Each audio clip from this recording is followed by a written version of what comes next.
ODM party leader and the longest-serving opposition principal in Kenya, Raila Odinga, mysteriously cut political deals with his chief rival, President William Ruto. This is a move that has sent voters back to the drawing board, with many raising concerns over Raila Odinga's conduct, which he has demonstrated to be unpredictable and which also changes with political circumstances. Many have termed this union a political adultery and likened it to a man who goes back to his ex after a merited breakup. If you are watching me for the first time, please go ahead and like and subscribe so that YouTube can notify you when I upload a development to this video. Now let's get right to the business of the day. When President William Ruto dismissed his entire cabinet and announced plans for what he called a broad-based political arrangement, reports emerged that he would co-opt with the Orange Democratic Movement ODM-led veteran opposition leader Raila Odinga into his besieged Kenya Kwanza administration. It was just a matter of time before it could be established that Raila Odinga had a hand in the appointment of ODM politicians, a few of them, the likes of John Mbadi and Hassan Joho, into President William Ruto's Kenya Kwanza cabinet. The recent developments we have seen in Kenya's political arena is what has led certain inquisitive individuals to question Right Honorable Raila Odinga's conduct. Some Kenyans, like the controversial journalist now turned social media sensation Maverick Aoko, is now trying to connect the dots from the late General Francis Ogola's plane crash incident to the mysterious marriage between the Orange Democratic Movement, which is the ODM, and the ruling Kenya Kwanza administration led by President Ruto.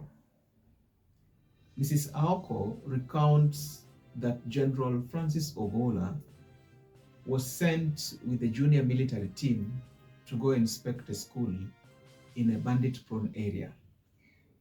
And on that very same day, the general perished in an aircraft accident.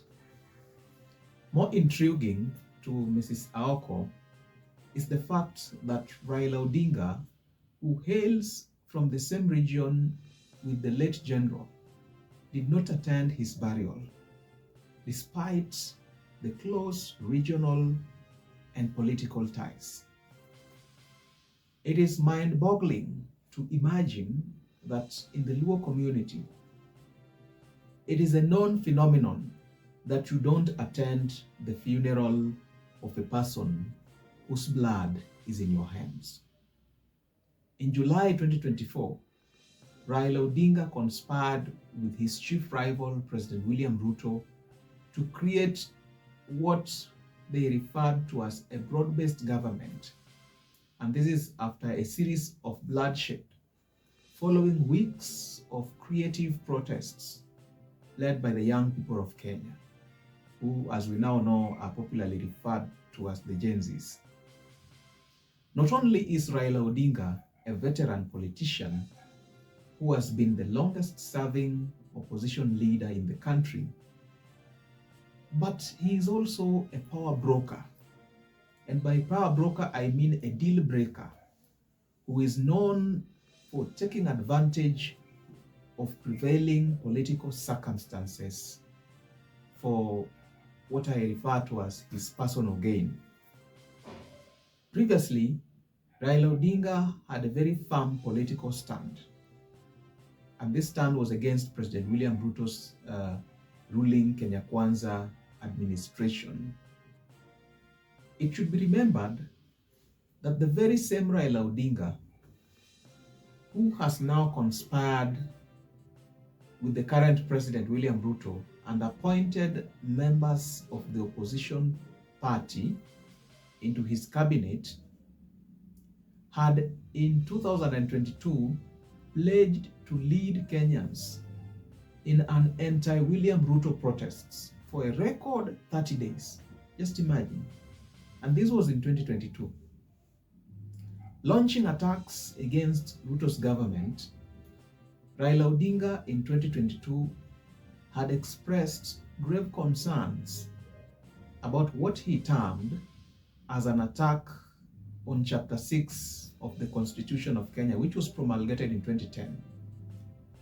Now, Mr. Odinga had accused President Ruto of appointing individuals who had been accused of various malpractices into critical public offices.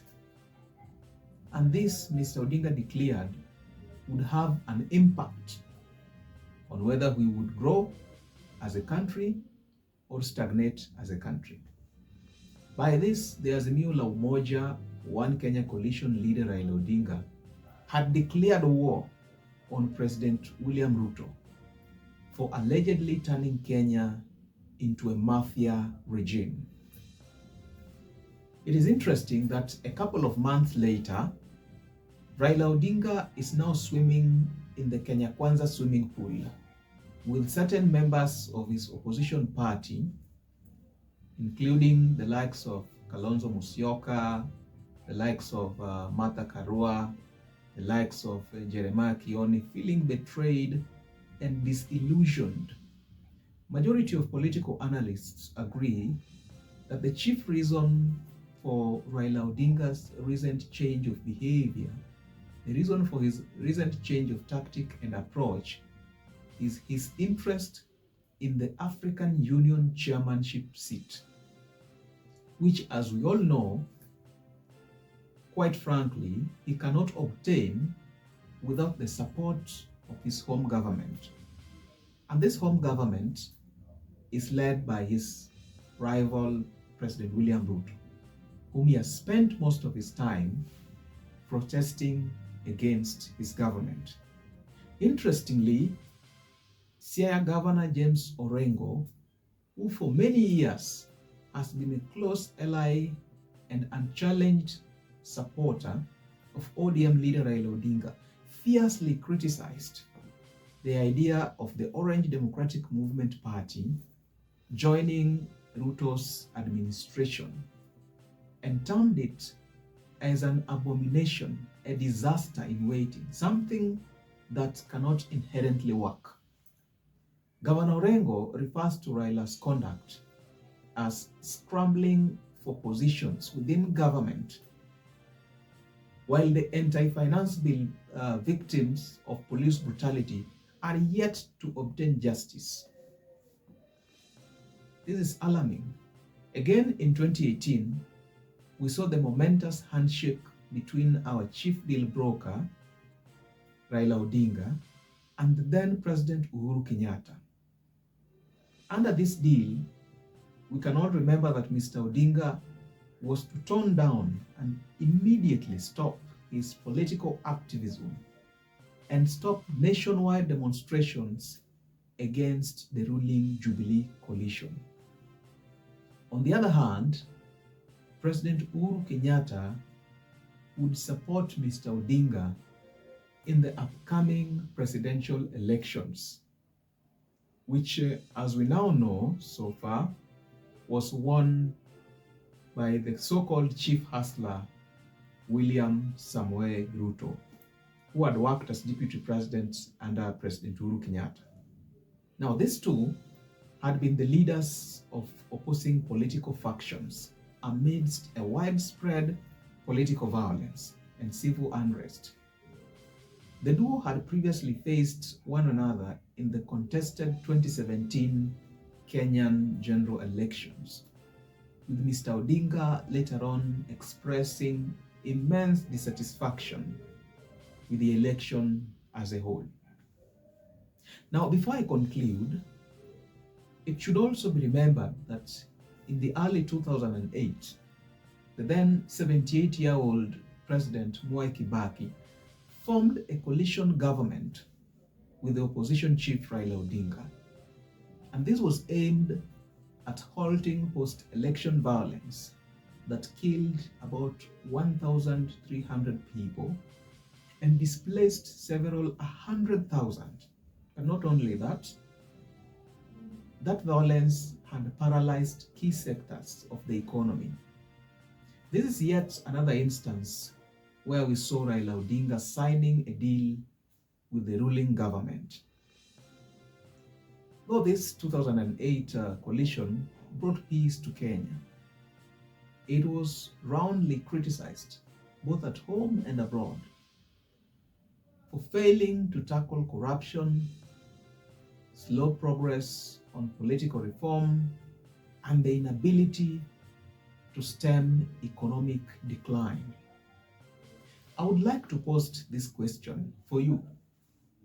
Do you think that ODM leader Raila Odinga is a true patriot and a statesman? Or do you think this gentleman only works to serve his own political interests? Let me know your thoughts by leaving a comment below. Also, don't forget to like, subscribe, and hit the notification bell for more informative content such as this. Cheers.